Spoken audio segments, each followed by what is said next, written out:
Thanks చెప్తాను. అందరికీ నమస్కారం. చాలా సంవత్సరాలు బట్టి ఈ పైరసీ అనే మహమ్మారిని ఆ బారిన పడ్డా మేమంతా ఎలా తప్పించుకోవాలి, ఎలా బయటపడాలి అని చాలా వర్రీ అవుతుండేవాళ్ళం. ఇది ఫిల్మ్ ఇండస్ట్రీ మీద డైరెక్ట్గా ఇండైరెక్ట్గా లక్షలాది మంది ఆధారపడి ఉన్నారు. ఇది ఏ ఒక స్టార్స్తో, పెద్ద డైరెక్టర్లతో, పెద్ద నిర్మాలతో కాదు. ఇది ఒక లైట్ బాయ్ దగ్గర నుంచి, చిన్న మేకప్ మ్యాన్ దగ్గర నుంచి, థియేటర్స్ దగ్గర గేట్ కీపర్ దగ్గర నుంచి ప్రతి ఒక్కళ్ళు ఇండస్ట్రీ మీద ఆధారపడి ఉన్నారు.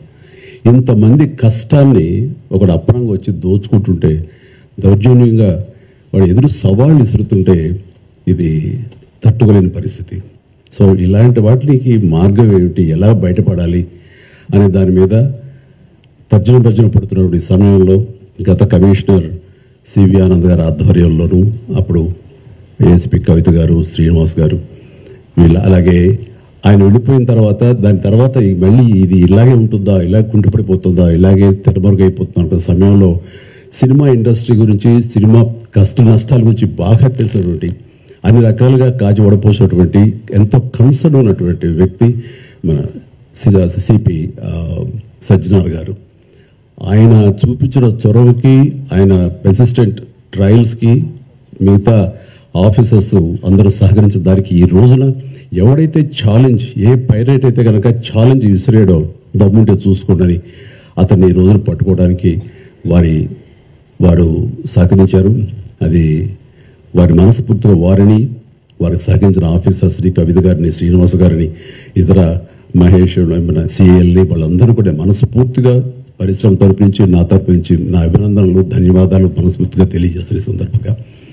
అండ్ ఆ తర్వాత ఇది ఇలాగే ఆగిపోకుండా కొనసాగే విధంగా పరిశ్రమ ఒక్కటిగా ఉంటూ, ఆరు సినిమా తీసావు, రిలీజ్ అయిపోయింది, దానికి మన బాధ లేదు అనుకోకుండా ప్రతి ఒక్కరు కూడా ఇది మన పరిశ్రమ, ఇక్కడ ఎంతో లబ్ధి పొందాము, దీనివల్ల మనం అభివృద్ధిలోకి వచ్చాము, దీన్ని కాపాడవలసిన బాధ్యత మన అందరికీ ఉందని ఒక సంఘటితంగా ఒక్కటై పోలీసు వారిని ఆశ్రయించి వాళ్ళ సహకారం తీసుకుంటూ వాళ్ళకి మనం కాంప్లిమెంట్ చేస్తూ ఇలా ఒకరొకరు సమన్వయపరుచుకుంటే కనుక ఖచ్చితంగా ఇది ఏదో రోజుకి ఇది రూపం ఆపడానికి మన ప్రయత్నం మనం చేయొచ్చు.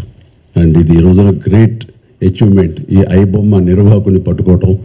అలాగే last time Madras Tamil blasters అని అతన్ని పట్టుకోవటం. అలాగే లాస్ట్ టైం మనకి సివి ఆనంద్ గారు చెప్పిన దాని ప్రకారం ఒక 22 ఏళ్ల కుర్రవాడు, ఇంటర్మీడియట్ చదివిన కుర్రవాడు, బీహార్ నుంచి వాడు దాదాపుగా ఎన్నో వందల సినిమాలు వాడు పైరసీ చేసి ఎంతో పెద్ద నష్టం కలిగజేశాడు.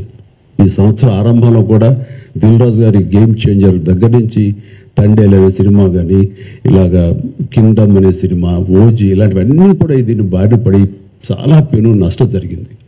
రేపొద్దున రాజమౌళి గారు చాలా పెద్ద సినిమా తీయబోతున్నారు.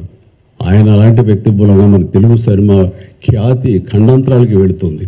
అలాంటి జరుగుతున్నప్పుడు ఇది పెను సవాల్గా ఉంటుంది, పెను ముప్పుగా ఉంటుంది కూడా మనకి. సో మమ్మల్ని అర్థం చేసుకున్నారు, మా బాధను అర్థం చేసుకున్నారు.